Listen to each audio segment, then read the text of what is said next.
Hello, Louisville. Guess who's coming to dinner?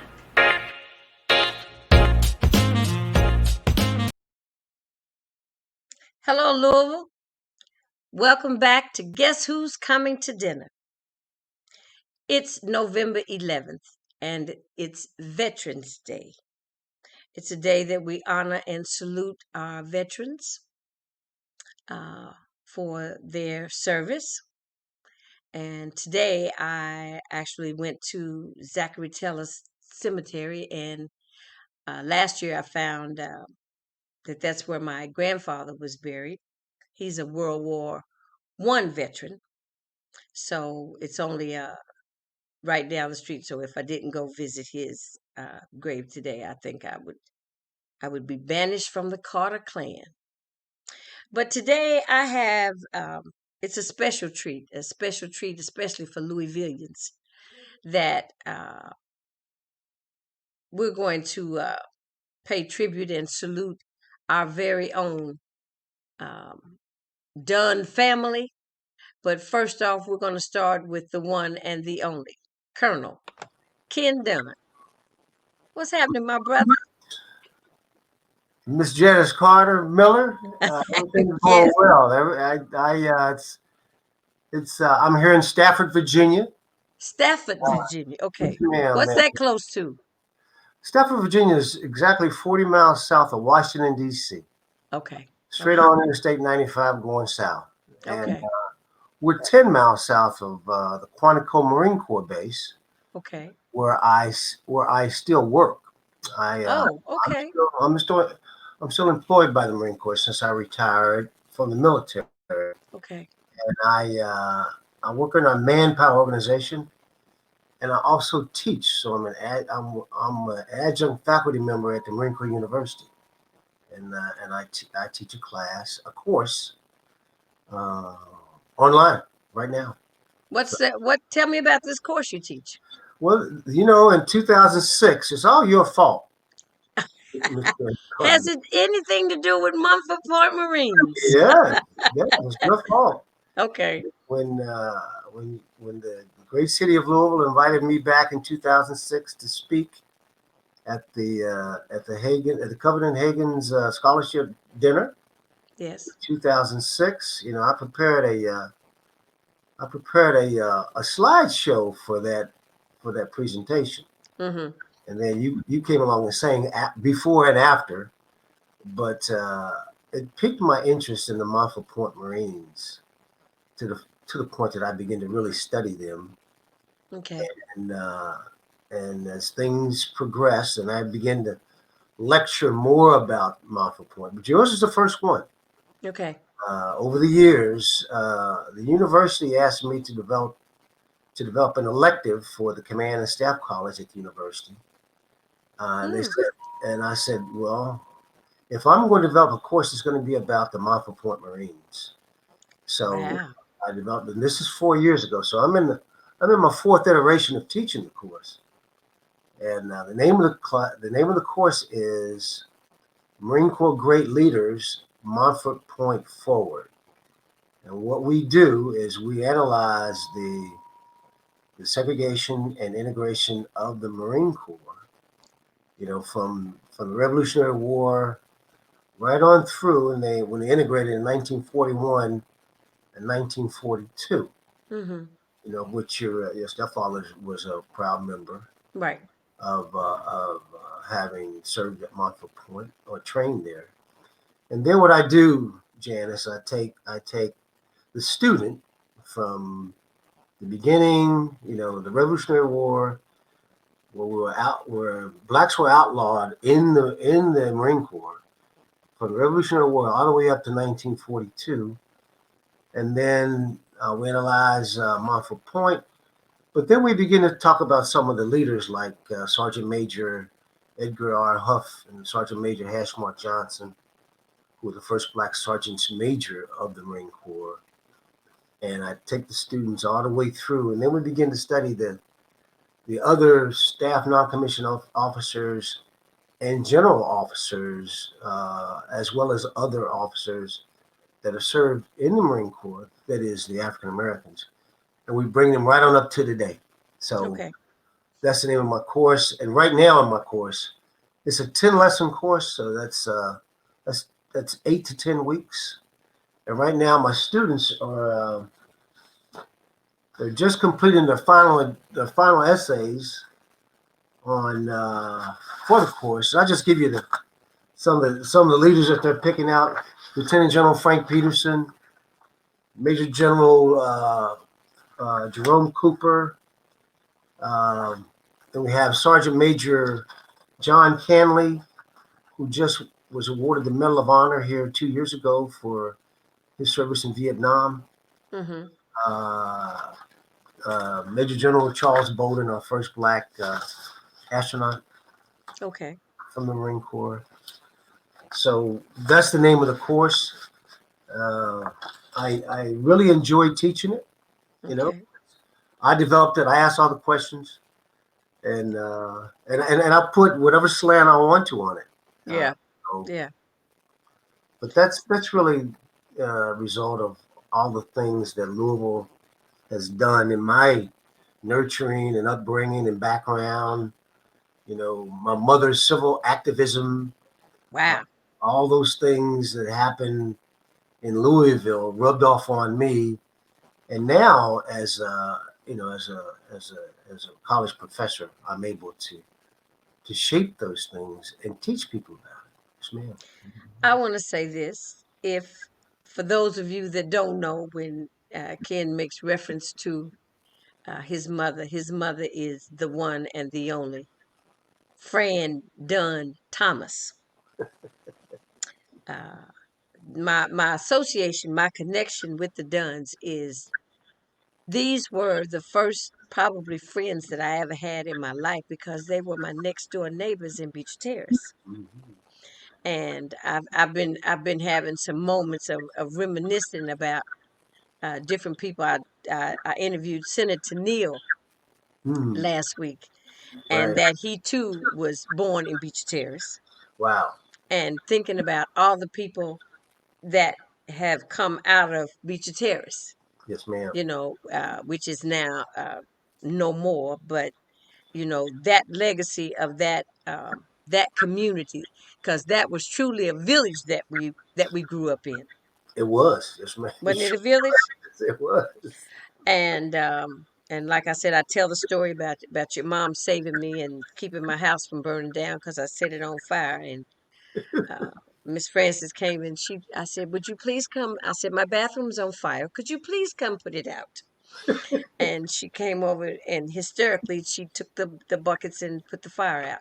Wow. But Ken, you went to West Point No, ma'am. I went to the Naval Academy. Naval Academy. Okay, Ma'am, I West went to Point is what? West Point is the each one of the services has a military academy. That's there. Okay, The Army's military academy is West Point. it's West Point. Oh, so you went to the Navy, Naval Academy. yeah, the So Navy, what was it like for you? So you went into the Naval Academy what year? 1970. So what was that like for you? As far in terms of, say, uh, the racial uh, situation. Well, the having grown up in Louisville, and as a youngster was segregated Louisville, then Louisville gradually integrated. I recall riding on the backs of buses with mom. Miss Francis taking Keith and I to a nursery school across town. I'm not even sure where that nursery school is. Right. We rode the bus to get there. Okay. We rode in the backs of the bus to get to Oh, you talking about you rode a city bus a going city. to the school? Okay. Okay. But And you rode in the back of the city yes, bus. ma'am. And then we recall not being able to go to certain stores on Fourth Street and going to when we went to the movie theaters. We went in the attic, or excuse me, the The balcony. balcony. Yes. So remember, and then going to St. Augustine, which was all black Catholic school, and our interaction with the other Catholic schools in the Louisville parish. Okay. Most of them were all white. Except maybe Christ the King and the other school at in Cotton Homes. But all the other parishes were white. So when we would come in there to play basketball or football, we competed against uh, white kids. Right. That was our first exposure. But one of the other exposures I had, my first one exposure to integration was integrated schools was in coming out of sixth grade. It took a handful of students from St. Augustine, and they sent us to summer school out at St. Agnes, which is next to Bellarmine College. I think the St. Agnes must be the wealthiest parish in Louisville. And Mm-hmm. I catch that bus at 10th and Chestnut, all right, Okay. Trevilian Way, and it would take us on through downtown, heading out on Newburgh Road, and then deposit us at St. Agnes. And I went there for summer school for 6 weeks after my sixth grade year. And that was the first time I ever attended school with white children. And they were all virtually wealthy. And of course, I'm coming to Beach Terrace where my mom had bought me my summer uniform from J.C. Penney, which was two pair of Bermuda shorts and two polo shirts. Okay. And The things we remember, huh? yes, ma'am. And that was my uniform. Okay. The Okay. other kids on the other Well, kids, you were gonna be ready now. You had to have your uniform. yes, ma'am. But the thing about it was, the other kids were teasing me about wearing the same clothes. Not the white kids, the other black kids from St. Augustine. Okay. Three other guys from upper class, Billy Cummins and those guys. And they were teasing me about wearing the same clothes every day because they had gotten on the bus further west going east. And Okay. I was the last student to get on. So, and they were in the back of the bus. Yeah, hey, Dunn, when you going to change your clothes? So the best thing about that, though, Miss Janice, was you had a lot of domestic workers on that bus. On the bus. A Okay. lot of the ladies who, cleaned houses in the East End, that part of town. And this lady Mm-hmm. told me something I never forget. She said, son, he said, don't you pay those other guys any mind from the clothes that you wear. He says, because every day you get on that bus, your clothes are clean and they're neat. And you Mm-hmm. don't have to worry about a thing. Hey, Miss Yeah. Janice, I wore my polo shirt and my plaid shorts for the rest of that summer, and they were Proudly. absolutely. And of course, it all comes from Miss Francis. She made sure that we were squared away when we got out of the house. So. Yeah. But in 1970, after growing up in Louisville, and then when Mom married Staff Sergeant Thomas, we moved to the West End, St. Benedict. Okay. I joined I've had the good fortune to join the Boys and Girls Club, the Boys Club, and I played on that 12 and under Where's 14. Saint Benedict? St. Benedict was on 26 and Osage. Oh, that's right. Mm-hmm. Oh, right. Right. Ooh, Lord, I don't I remember going to St. George's. Yes, ma'am. But That's the same. Okay, same that's area. where we would go when I started going to clubs. That's where you go to party. Right. But and then St. Benedict's was still had they Right. still white kids there, and we joined the boys club. All of us went to the boys club, and I played on the football team. That was the first time I played organized football was with them, and I was on that team, and we won the city championship. So I had this somehow or another that they found me, and I played on that team. And then we went from 23rd and Oak to Fort Knox. Oh, you know what? I remember where you are. You lived upstairs Right, we did. on We 23rd and Oak. Okay. lived in an apartment above the drugstore, Okay. Yeah. across from Smith's fast food place. Okay. And, Okay. and then we moved to Fort Knox after my stepfather. I'll call him father from now on because that's what he says. Yeah. But Let me say this mhm, about how our families keep connecting because my dad um, was the witness for VT and Miss Fran when they got married.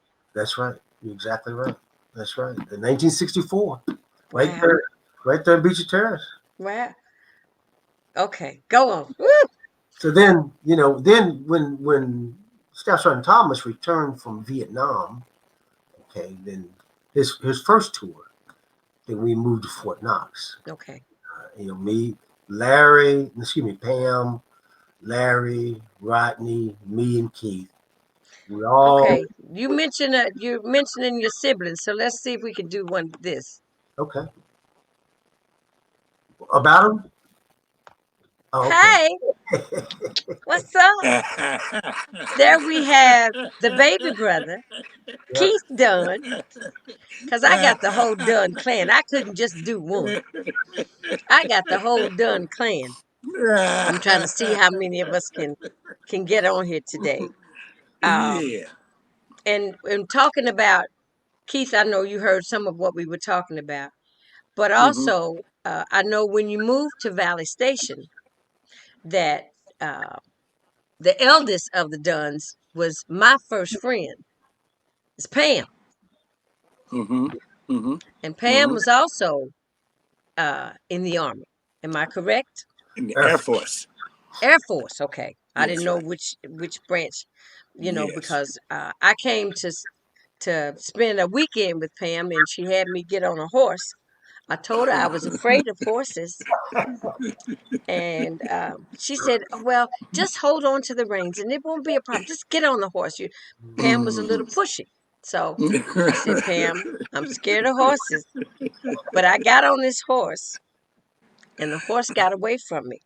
Uh, I jumped off the horse, oh my goodness. and Miss Francis said she knew that our friendship was on a decline from there because Pam was totally ticked off with me. But I came and spent a weekend out there. That was the only weekend that I came to Fort Knox Mhm. Uh-huh. to see Uh-huh. my friend Pam. Pam was mad at me, and Pam didn't talk to me for a while. She didn't talk to me for a while. But the Dunn family, um, even with VT, Mhm. who's when I say VT, I'm speaking of Mr. Virgil. Virgil Virgil. Thomas, Mm-hmm. who is the widower of Fran Thomas. Right. Mm-hmm. And this is a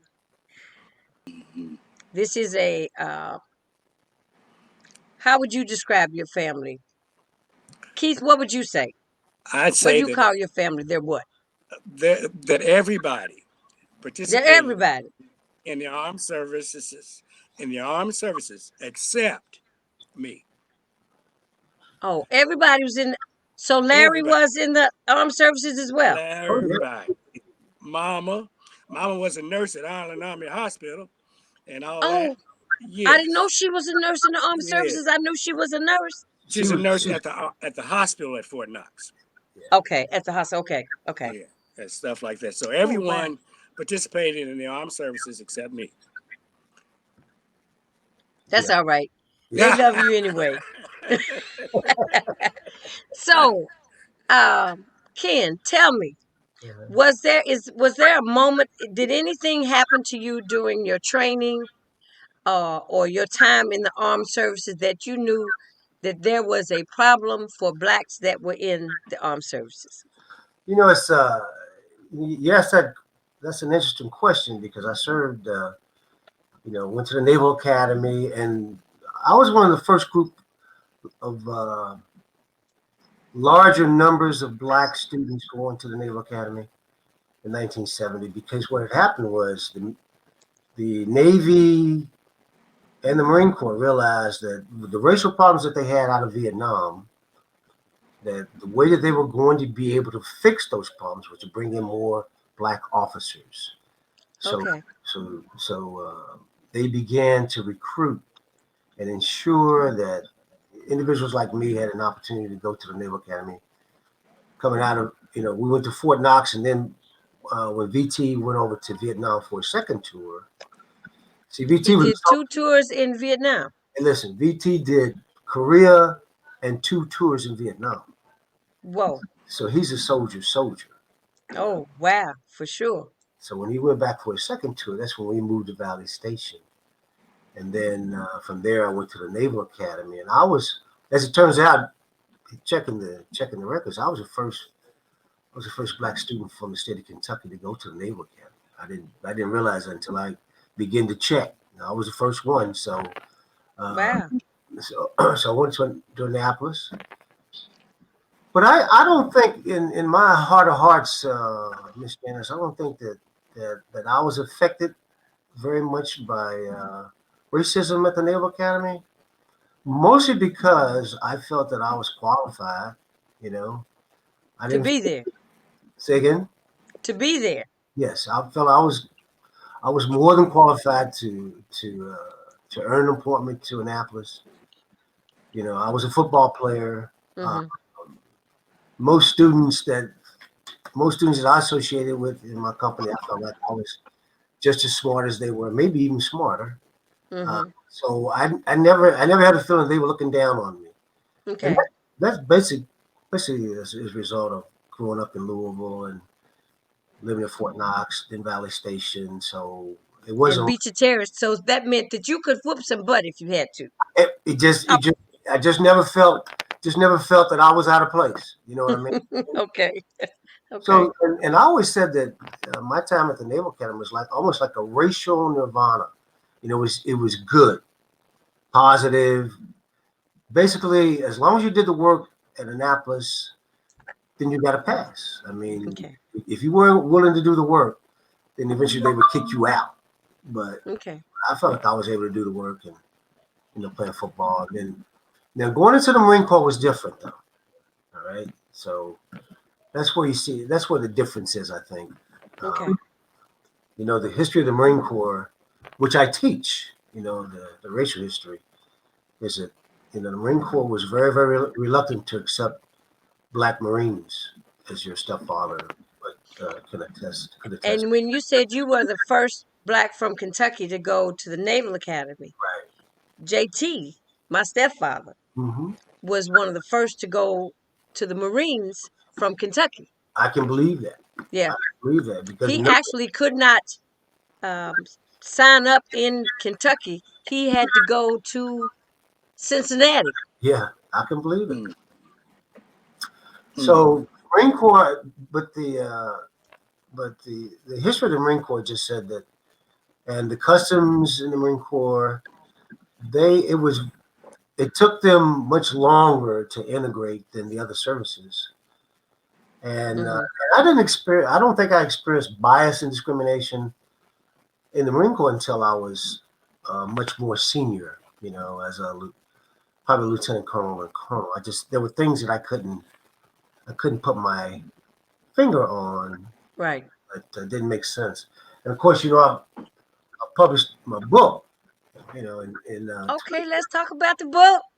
Well, the book is there. It is. But Okay, Camp Lejeune. Okay, it's all called, right, because Camp Lejeune, yeah, it's called, that's where the Munford Point Marines train, that's correct? right.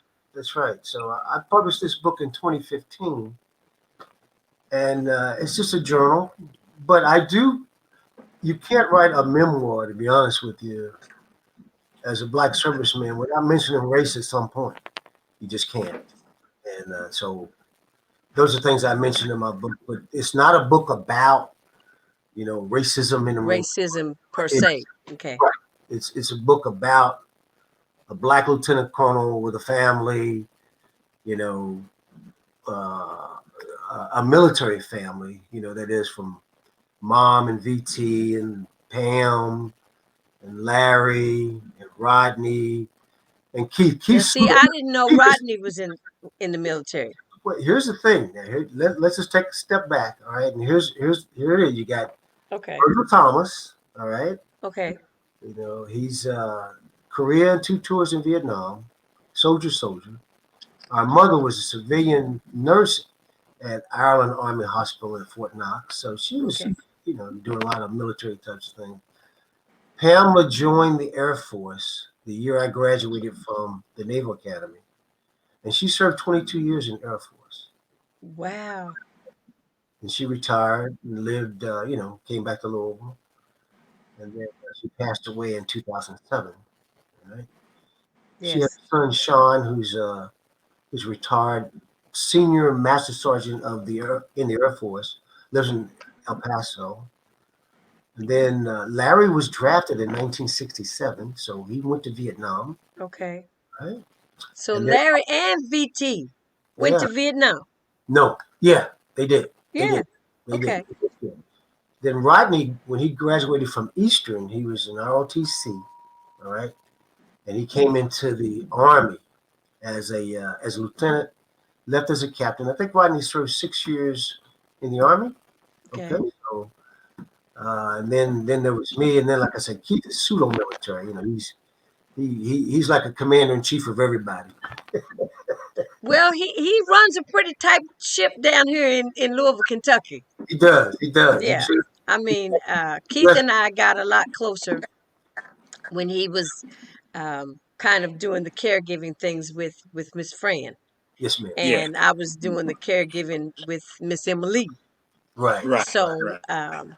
it's Right. something about when family say you're my kin folks, not necessarily and my skin folks. You Yeah. know what I'm Yeah. saying? Yeah. That it was Some, it was just very easy for me to offer what I knew, cause caregiving is not for the faint of heart. Yes, ma'am. And Keith and I used to swap stories, cause I know Miss Francis was running him round the corner, and Miss Emily would have me on my knees, in tears. Now I think I'm tough, Yeah. but Miss Emily would have me on my knees because she wanted to know who but died you and was made me holding the it down. president. You was holding it down. You was holding Huh? it down. You was Well, holding it down. as best we could, Yeah. because Yes. they held it down for us. Look who Mm-hmm. we've become. Look how proud Yes. your mom had to be of all of her sons. Mm-hmm. All of you. I mean, my cute dogs. I'm your whoop whoop Delta sister. You didn't know that, did you, Keith? Huh? I'm with you. I'm with I you. said, did you know I was a I'm with you. Delta? Mm-hmm. He didn't hear me. What about the deltas? I said, What did you about know them? I was a Delta? Did I know Did you you, was a delta? Yeah, I knew. You told me. Oh, Mm-hmm. oh, did I? Mm-hmm. I want to make that connection there too. Yes. So Yes. moving on. Yes. Yeah. You But told me. Yeah. the Dunn family and my family, uh, I saw the other day on Facebook that Larry had. How many of you a friend have had a friend for 50 years? mm, Mm-hmm. And I wrote on it, or more, that's like right. you, Mm-hmm. you know. So Mm-hmm. Mm-hmm. our families have a very deep connection. Uh, so how do you feel, Keith? Tell me your take on. We're gonna go move towards a little bit of the racist, the what's going in Louisville. Since you're here, how do you feel about the protest? Are we making some moves? I know we just won a gigantic war the other day, but I think we still have some battles to go. I don't Mhm. know if I can even call it the war, but I know we have some battles to go uh, Yeah. in the healing process of our country, and Right.